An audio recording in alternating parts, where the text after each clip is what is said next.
Hello everyone, welcome to RES INDICA, India's only design-based portal for the civil services aspirant. Desh Badla Padhai Badlu. In this particular video, we are going to discuss about the news articles which had appeared in the newspaper of 7th of June 2023. And our special focus will be on the Hindu and Indian Express.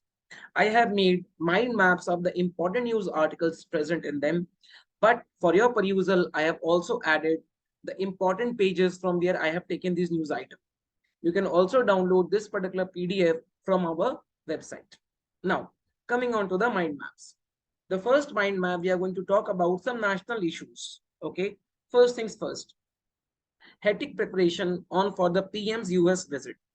We all know that the Prime Minister Modi is all set for his US visit. Therefore, hectic preparations are going on. Let us know more things about this particular meeting. Jake Sullivan, who is the US National Security Advisor, he is arriving in New Delhi ahead of Narendra Modi visit to New York and Washington. So before Modi's visit to USA, Jake Sullivan, who is the USA NSA, for example, National Security Advisor of India is Mr. Ajit Doval. Similar position is held in USA by Jake Sullivan. Okay. Now, two sides are hopeful of resolving the tariff issues, which has always been a bone of contention between the two nations and has acted as a trade barrier between these two. And also on the price caps on medical devices. Okay. Agenda has to be finalized. What agenda? The agenda of the meeting. It has to be finalized before the strategic and the defense agreements. Got the point? Now, moving on to the second news item. 500 districts in the country are free of manual scavenging. This is a report which is given by ministry. We all very well know that government is doing a lot for ending the scourge of manual scavenging from India. Okay. Now, what you have to do, you have to comment in the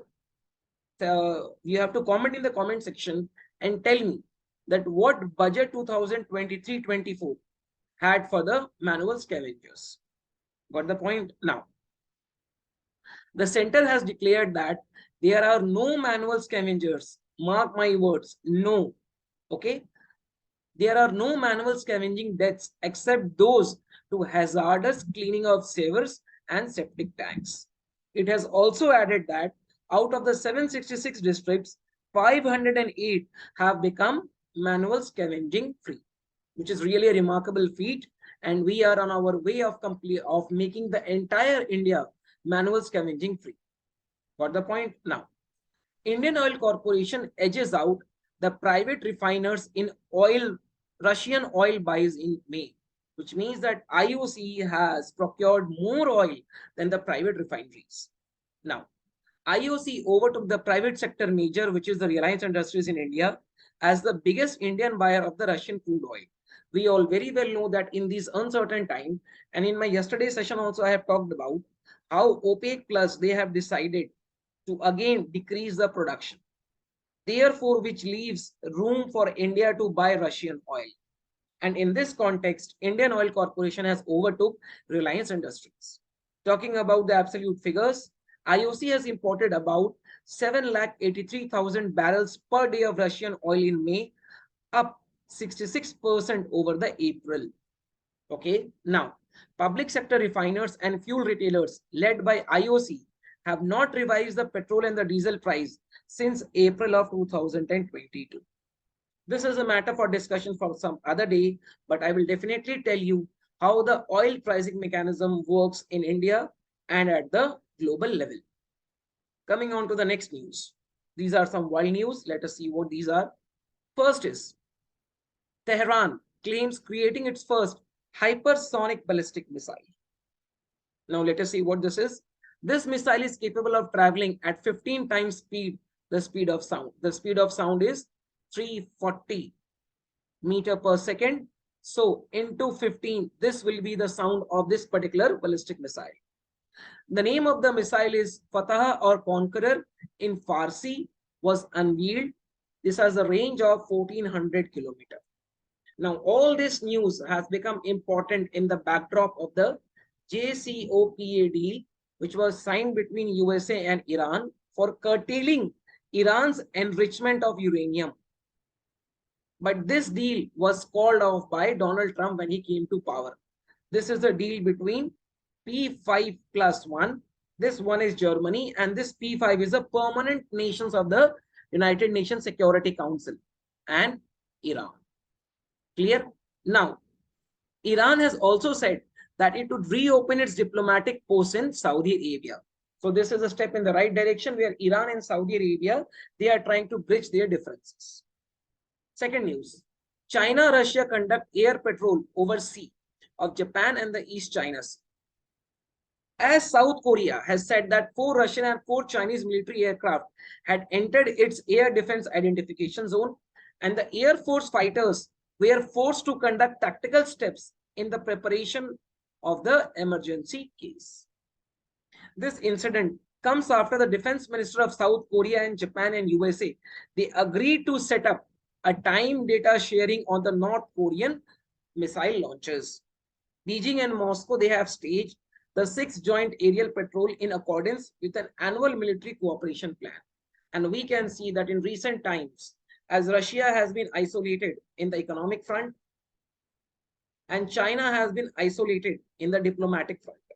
Therefore, this isolation is working wonders for them, and we can see Russia-China coalition becoming stronger and stronger day by day. Moving on to the next news. Here we are going to talk about some economics news. The first is retail inflation likely eased in May. Retail inflation is shown by CPI, which is Consumer Price Indexes.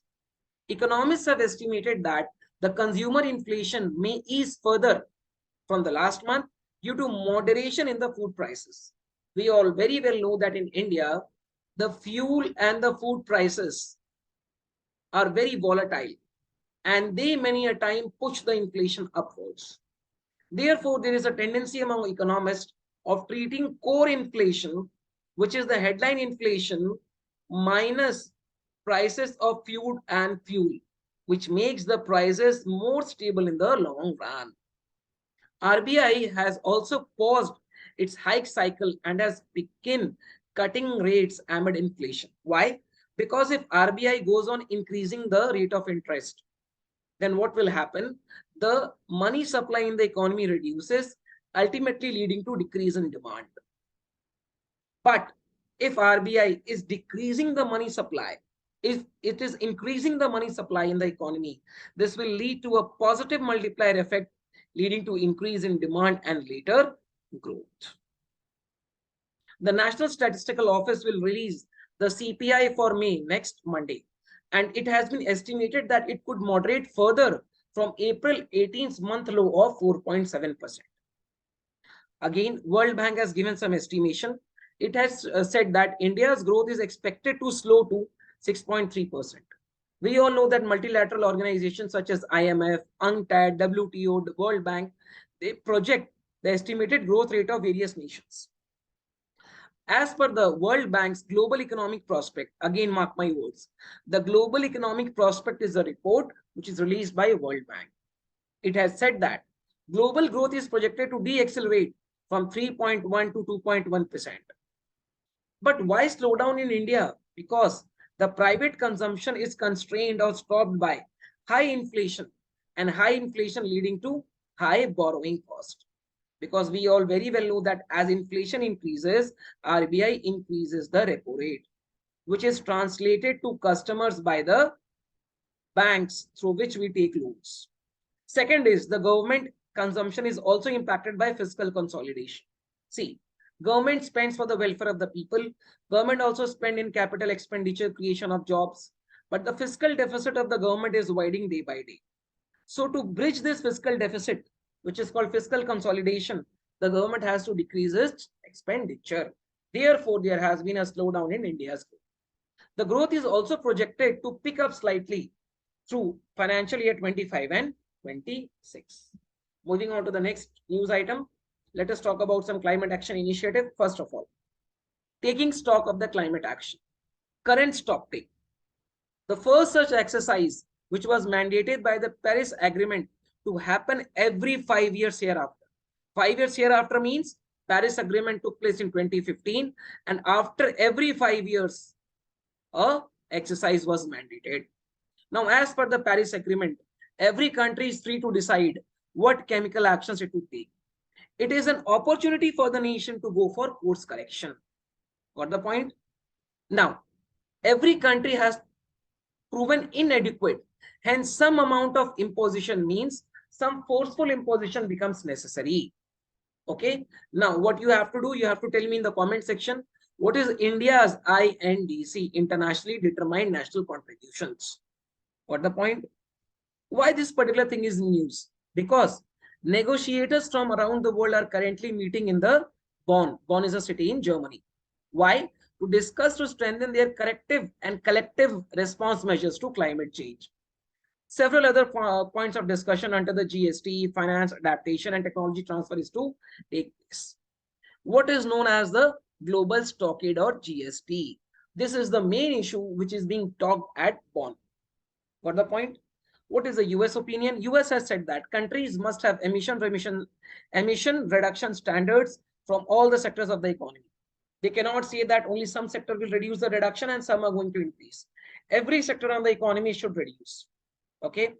India has disagreed and said that restricting methane emissions are not committed by India, and it retained its sovereign right to determine climate targets in pursuit of national goals. National development should be the main agenda. But again, being a responsible nation means being a responsible climate player. So India is going to decide what its contributions would be, taking into consideration the national goals. Got the point? Now, the tussle between the developed and the developing nations on emission reduction has been going on for quite some time. Rich and developed countries want major emitters like China and India to do more, whereas China and India, they have been reminding the developed countries of their unutilized commitments and continued underperformance. And therefore, Kyoto Protocol had talked about common but differentiated responsibility, where the country which has polluted more will contribute more to emission reduction. Got the point? Now, an arena for Asia. Asia has become a major point of, if I can say, contention, because the power is shifting from the global west to global east. Therefore, Asia has become very important. First of all, let us talk about the Indo-Pacific and US. US is encouraging Japan to raise the military capabilities and modernizing military alliance with South Korea. And there has been consequential initiatives in the Indo-Pacific. For example, they have elevated Quad. AUKUS stands for Australia, US, okay. High alliance take local Quad along with Australia, Japan, and Philippines to counter China. Washington has also repeatedly reaffirmed its Indo-Pacific strategy and has talked about India becoming a global responsible player in the Indo-Pacific. India-USA relation, what's in the news? PM Modi is to visit Washington in 2 weeks. What is the objective? Objective is chain in Indo-Pacific and shared interest in stabilizing Asian power of balance. Now, let us go into the background. For nearly 2 decades, India and USA have talked about transforming defense cooperation. And you must be knowing that India has signed all force defense agreement with USA. Moreover, they are also building stronger strategic partnership with India, and this has been a high priority for the Biden administration. Now, what is the China-USA relationship? It has been in a sense of turmoil. First of all, Washington is seeking to resume high-level talks between the two sides, but China is unwilling to accept the US term of agreement and has been blaming America, an outsider, for growing regional tension. China is saying, USA, why are you coming in the Asian affairs? Go and settle your European affairs. Okay. Now, US Defense Minister Austin visited China and met his counterpart. Counterpart means he also met the defense minister. Got the point? Shangri-La dialogue has always been in use. This is a very important dialogue which has concluded its 20th edition in Singapore. And this is Asia's premier defense summit, and it takes place in the Shangri-La area. This has also highlighted the deepening tension between USA and China and its global repercussions. In Shangri-La, basically ministers, they debate the regional security challenges. This is it for today. We will meet tomorrow with the current affairs of 8th of June. Thank you very much.